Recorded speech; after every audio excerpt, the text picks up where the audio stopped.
Okay. Hoping that this is gonna work. I'm trying something new today, streaming straight to Facebook from the Zoom call. Got feedback on myself.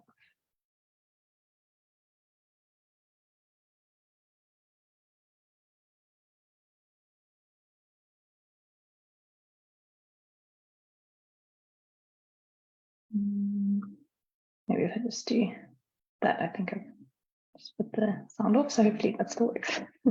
We'll see. This is an experiment. But you're welcome to make some comments on the Zoom call itself if you're joining on there, or on the Facebook Live. Okay, cool. I seem to be not hearing feedback from myself, so that's progress. Okay, so I'm just going to wait a few minutes in case anyone still wants to join us live. If you are joining live, just say hi. If you are watching the replay, hashtag replay in the comments and let me know anything that you are wanting to comment on, or questions, or experiences about time management, because that's part of what we want to do in this group, right? We want to just normalize things. We want to humanize a lot of our experiences, and we want to be able to see that other people are struggling with similar things to us. So please feel free to share experiences that you've had, and we can all kind of get into that discussion.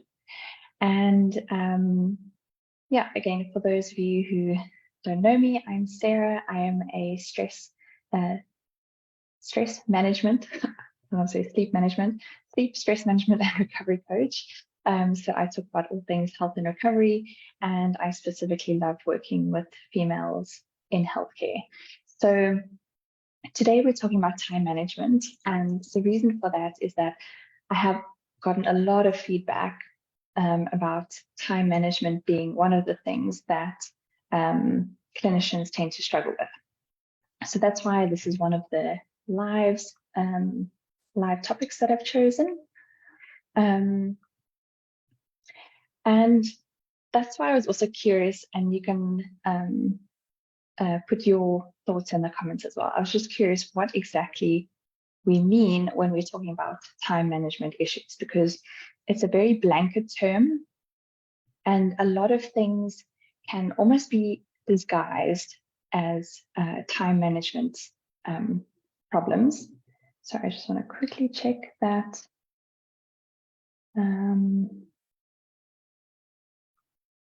That I've got the right speakers on. Okay, cool. Sorry about that. Okay.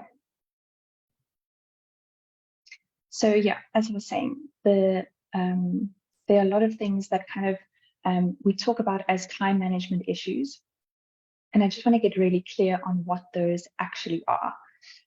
Because a lot of the things that happen, we often term time management issues, or they end up manifesting as time management issues, but the underlying thing is not necessarily a problem with knowing how to be more efficient with our time, or knowing how to manage our time better. So yeah, just kind of type into the comments what you perceive to be your problems with time management. Where do you actually struggle with managing your time, being efficient with your time, prioritizing your time? And I wanted to use an example from my own life to illustrate this a little bit. So I am what they call a procrastinator, so the opposite of a procrastinator, where you do everything way ahead of time. So I think it's Tim Urban, he described this as the stress that people feel that help them to do the task at the last minute. Procrastinators feel that stress way early on. So everything that I did was always handed in on time, if not early. There were no like late assignments, no late returns of library books, all of that kind of stuff. Like everything was very much on time. When I'm going somewhere or meeting someone, I'm very efficient with my time management or my timing of things. So I'm either on time or annoyingly early. Annoying for myself because no one else is there, unless you happen to have to go to the event with me. But I'm on time or I'm early. So in general, you would look at me and say, you know, no issues with time management. And then when I started practicing, I started to really develop a reputation because I would always run overtime. I would always be late for the next patient. I would always be taking longer with things than I expected, etc. So all of a sudden, it's kind of like a new problem for me. And so the question is that really a time management issue? Am I really struggling with knowing how to manage my time or to be effective with my time? And the answer is probably no. If I'm only struggling in that one area of my life, there's something else going on. And this might not be as clear for you. You might struggle with this kind of thing in multiple areas of your life, in which case it might be genuinely in certain ways a problem with actually being effective or managing your time, or just having a really like knowing how to estimate how long something takes you more efficiently, things like that.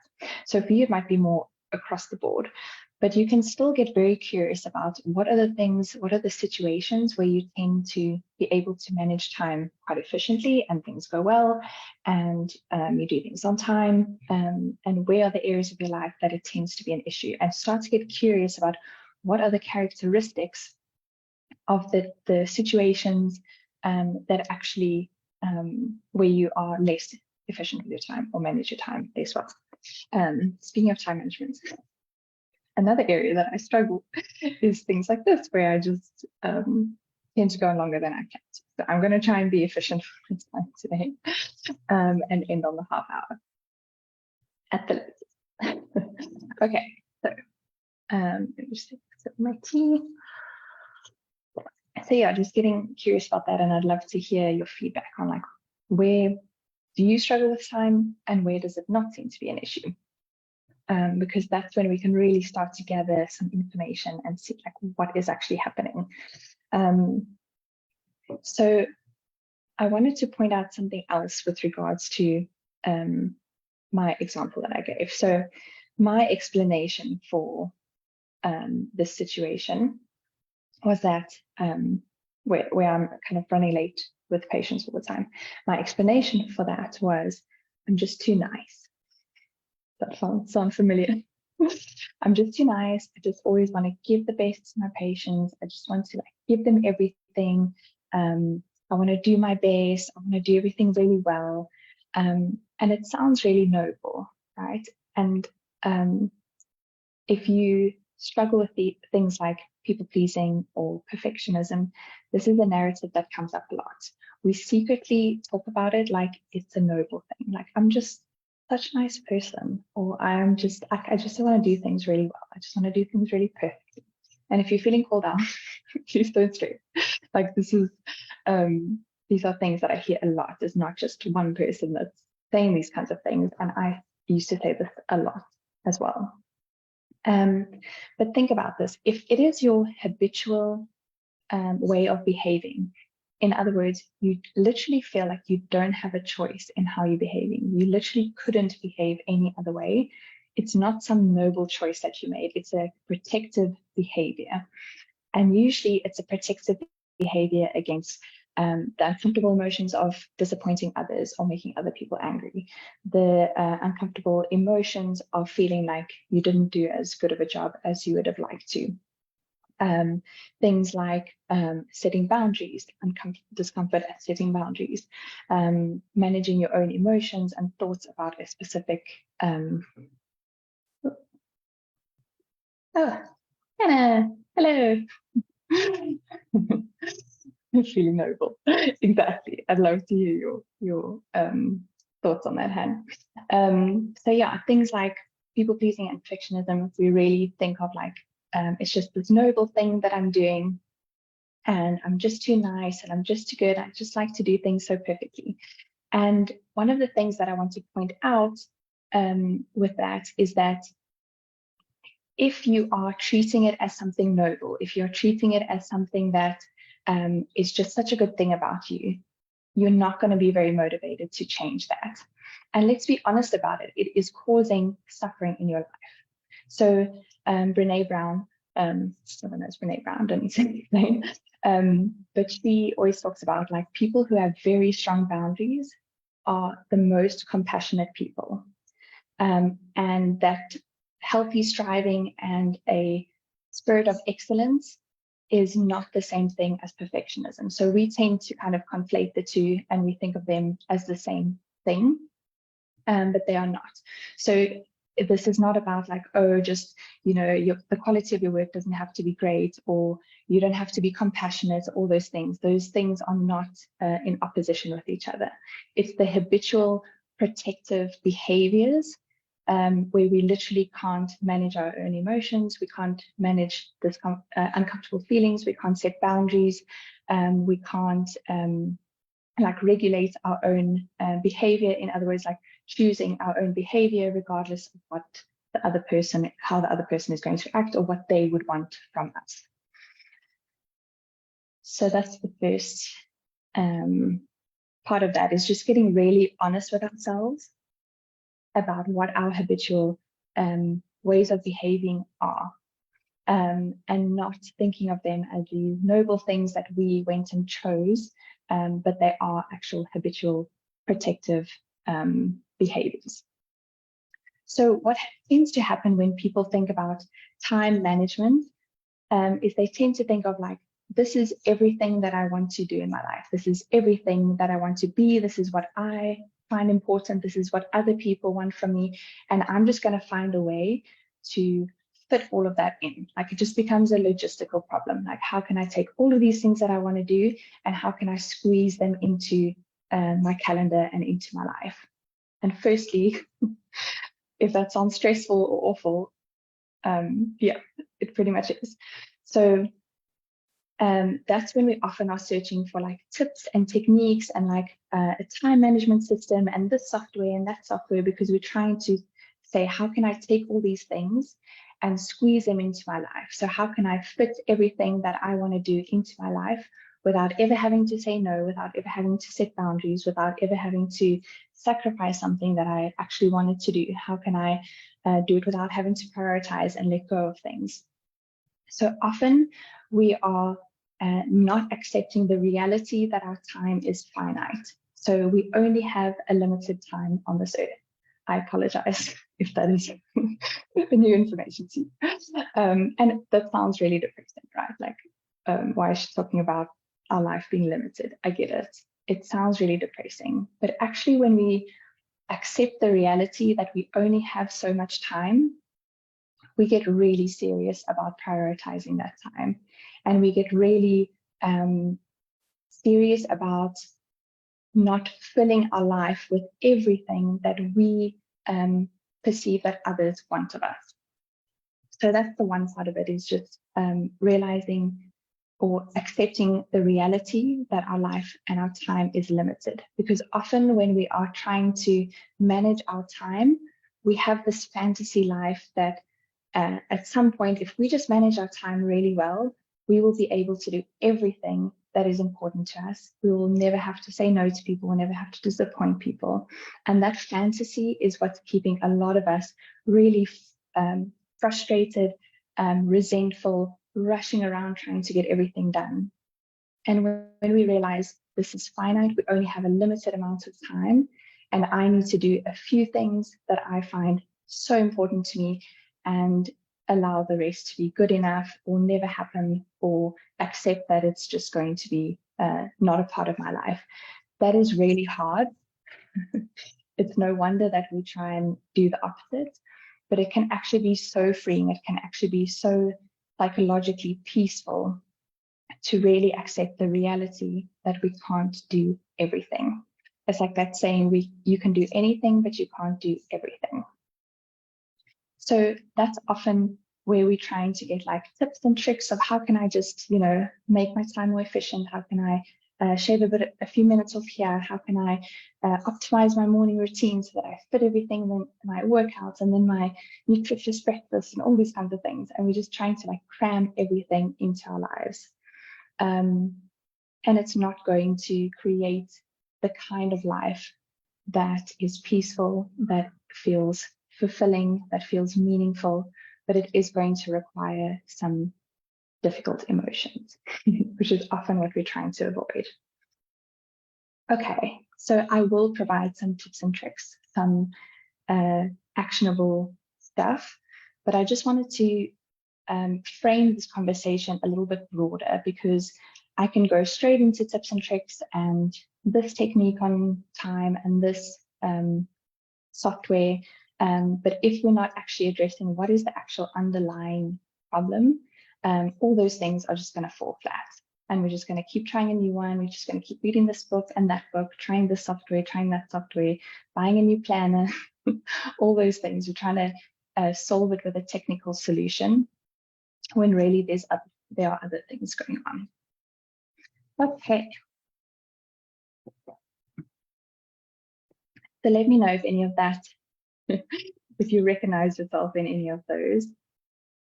And I'm also curious to know if that does feel like, when you think about my life is finite, my time is finite, whether that feels like heavy for you, whether that feels like something that's quite depressing, or whether it feels freeing and it feels like you can, put some of your things down, your weights down. Okay. So I try to kind of go into the three main things that I see people reporting that they struggle with, or clinicians specifically. And the first one is making time for our own health and recovery. The second one is planning and structure of the appointment. So like people struggling with like running late all the time, or that the appointment feels too short or whatever it is. So around like the planning and structure of the appointments.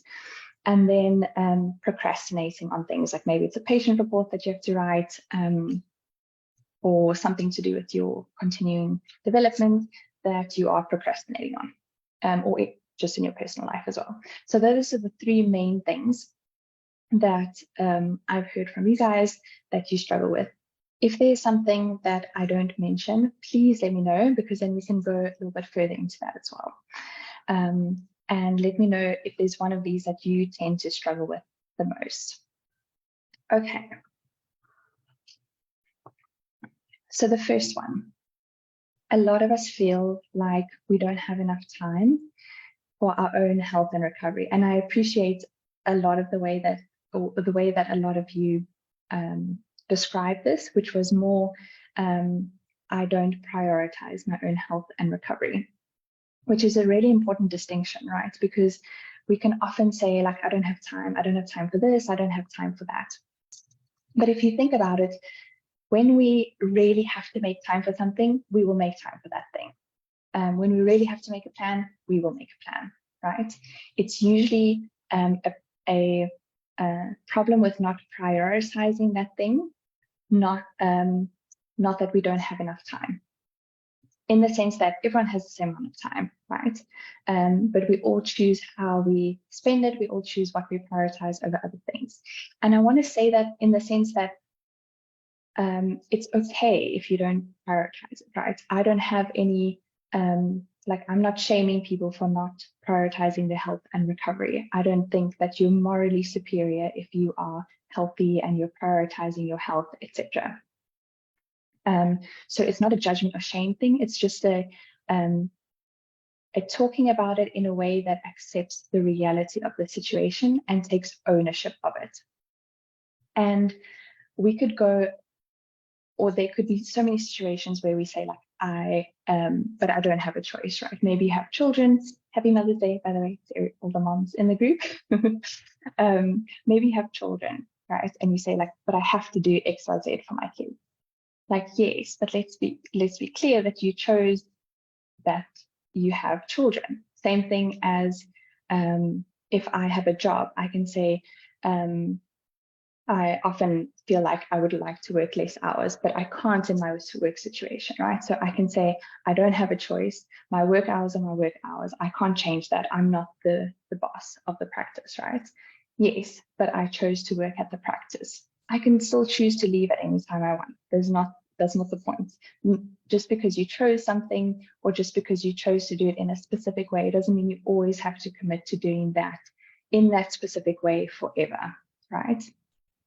But we want to take back that agency so that we also feel like we are in control of our time.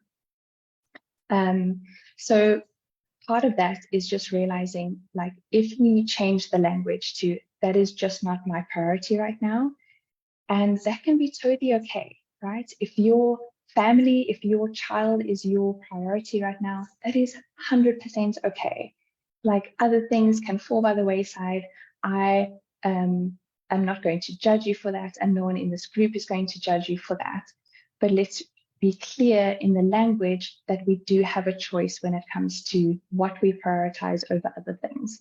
And maybe you say it like that and then you realize you want to change something, or maybe you say it like that and then you say, that's okay, like, I'm okay with not prioritizing that at this point in my life. Maybe at the moment my family is the most important thing. Maybe at the moment my work is the most important thing. Maybe at the moment my relationship with my partner is the most important thing, and maybe health and recovery will be a priority for me later in life. Or you say, oh, it's not a priority for me right now, and I would like to change that. I would like to make it one of my priorities. So just changing the language of that to take ownership, and that is not the same as fault. So I think that distinction is really important. It's not your fault that you're in whatever situation you're in. It's not your fault that things are going a specific way. Taking ownership is not the same as being at fault. Taking responsibility is not the same as being at fault. It just gives us agency, and it makes us notice where in our life do we actually have some control, where do we have agency, where do we have autonomy. Okay, so that's the first part. And if you would like to start prioritizing your health, right, where can you start? Where can you start with really small actions? And part of what we struggle with when it comes to prioritizing is, again, going back to that like fantasy world where at some point in my life, I'm going to be able to fit everything in. And when we realize that that's never going to happen, that's when we get a little bit more serious about deciding what is really, really important to me. If this is what my life is going to look like, what is really important to me? And that's what this group is for, right? If you want to start prioritizing your health and recovery, we're here for that. And even if you are feeling guilty because you're not prioritizing that, or feeling like you should be prioritizing that, that's also things we want to be discussing in this group. A coach often says, stop shitting all over yourself. And I love that phrase. When we use things like should and like have to and all that kind of stuff, we're often making ourselves wrong for where we are, where it might be the absolute perfect place for us to be right now. Okay. So the second one is planning and structure of appointments. So this is one that there are so many reasons why this could be the case. Oh, my time management. Realizing all the times. So there can be different things that are going on, but let's get clear when you talk about time management, when you are with patients, let's get a little bit more specific on what exactly you're struggling with. Is it that you are running late with every patient, as in you take more than the time that you allocated for that patient? Is it that the patient starts talking at the end of the appointment and you don't feel like you can politely cut them off or like redirect and end the conversation? Is it that you feel like you're trying to fit all these things in, you're trying to do everything you can because you worry that if you don't do all of these things in an appointment, that the person will be disappointed, or they will stop coming to you, or they will stop being a patient or client of yours? So let's get more specific in that, because we generally don't struggle with all of it. We generally struggle with specific parts. And when we get more specific on what those things are, we start to notice certain patterns. So for me, a lot of it was other people being disappointed, or other people thinking that I didn't do enough, or they wanted me to give them an exercise, in addition to all the ones I'd already given. And it was like, I was already running 5 minutes late, for example. And then I would just start, giving them the exercise. It would be very much like dictated by the other person. So if the patient wanted me to do XYZ, I would do XYZ. And then my narrative was, I had to do that because they wanted me to do that. And it's a similar thing to prioritizing over, I don't have time. It's a similar thing when we talk about our behavior, when we talk about, I had to do it. We're taking away our own agency from that. Like, no, I didn't have to do that, but the cost of not doing it was probably patient disappointment. So that I was not willing to handle. So let's get honest about that, right? What are you not willing to feel? Sorry, it really feels like I'm taking you guys out of this and being harsh about this, but this is like stuff that I struggle with so much. And this is not meant to be like judgy or shamey. This is stuff that we all struggle with. But if we get honest about it, if we really start to look at it objectively, we start to actually be able to take action on it. So it can be such an illuminating thing to actually start looking at these things more objectively. But yeah, start to get more specific on what exactly it is that you are struggling with. Is it often things where the person will be disappointed with you, or where, let's say, you, instead of, I think we had one discussion in the group about the person comes late and then you give them extra time because they came late. So let's discuss like what is coming up for you when you do that? What feels like the motivating thoughts and behaviors behind doing something like that? So that's what we want to get curious about. We want to get curious about the thoughts and emotions that come up when we think about these things. So the third one was procrastination. So procrastination, we often think about as a time management problem. Like, I just don't know how to manage my time more efficiently. I'm always procrastinating on things. And you can think about procrastination as more of an emotional management struggle. So in other words, whatever you are associating with the task that you're doing, that activation energy in order to do that is too big. So you get overwhelmed and you just don't do it. So in other words, you might be perceiving that it takes way more time than it does, or you might be perceiving that it is a really awful task where you just don't want to do it. And some of these might be perceptions of it that are not entirely accurate. We've all had that experience where we procrastinate on something for ages and ages and ages, and when we finally do it, it takes like a few minutes, and we're like, why did I procrastinate on this for so long? So it's things like that. Sometimes it's just a perception of the thing that it's way more awful than we think it is, or it takes way more time than we think it is, or it's just more difficult than we think it is. But it can also sometimes be actually really huge, like we haven't broken it down to little pieces, haven't maybe scheduled it over different days, etc. So this is where it comes into like more tips and tricks and stuff. But if you are facing that procrastination a lot, think about what can reduce the amount of energy that it takes to start the task. So as I said, this can be things like breaking it down into smaller pieces. This can be co-working. So a lot of the ADHD research shows that this is very effective, but even if you don't have ADHD, this can be a really effective way where you are, they call it body doubling. So when you're working with someone at the same time, and this is something that we can possibly do in the group as well. So when we all have a task or something that we've been procrastinating on that we want to do, when we have a time that we go into the group and we're all working together and we get those things done. But again, if you find yourself procrastinating on similar things a lot of the time, start to also get curious about, why is this thing always something that I don't want to do? Like, is it actually even something that's important to me? Is it something that I want to have on my schedule? Like, why is this thing always this like huge, horrible thing that I don't want to start doing?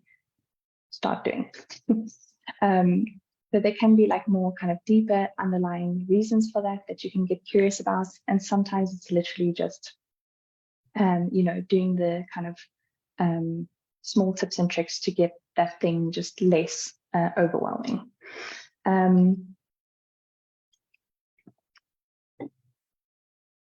Okay, cool. So those are the main like situations that obviously there's so much in this in terms of like there's so much that you can explore when it comes to your thoughts and emotions about each of these situations. And that's where I'd like a lot of the discussions go. And then when it really is a time management and efficiency issue, we can get more into the actual like tips and tricks or like management systems, etc. So based on the feedback that you give me, I can give you more kind of practical tips on that, or just we can explore certain emotions and thoughts that you might be having around something, and let's get curious about why that might be happening for you. One of the things that I use often for this, it can be quite a drag to do, but it can be very helpful as well. So it's something that we can all also like help each other get motivated to do, but it's a planning and time use worksheet. So it's just kind of a time tracker. So you are, let's say, taking a week or a few days, and you're writing down everything that you're doing. And this is illuminating in so many different ways. It makes us firstly less able to say like, oh, I don't have time for that. We can see what we are actually prioritizing our time on, and is that something that we want to be prioritizing our time on. It can make us see that often we are like having this fantasy of what our schedule would look like, and again, like I was saying, we're kind of just trying to fit everything in, and it feels awful and it feels overwhelming, and it just doesn't feel like the kind of life we actually want to be living. So planning and getting, you can use it to plan, but you can also use it just as a tracker. Like, this is what I did, and I think it's in half-hour increments. I will post that in the comments of this live. So I'd love to know what kind of things you resonated with today in terms of like, where do you feel like the struggles are with regards to time? And is it really a time management issue, or do you realize that there are certain things where you are either thinking that you don't have control or agency over your time and your choices, where you feel like other people are dictating how you are spending your time? Is it a situation where you are avoiding certain emotions, or you are avoiding the discomfort of setting boundaries, asking for help and support, asking for what you need? Is it a problem with, essentially communicating to another human being? Like, if you are having to cut off a patient while they, going on a long tangent about their weekend, those kinds of things. So where is the struggle actually? Let's get curious about that. Let's get more specific about that. And then we can actually address that with the tools and the tricks and or the exploration that is applicable to that specific struggle. So let me know how it goes with the time use worksheets. I will do mine as well. This is my commitment, and you guys can all hold me accountable to that. And I hope you have a lovely Sunday, and I will chat to you guys in the group. Awesome.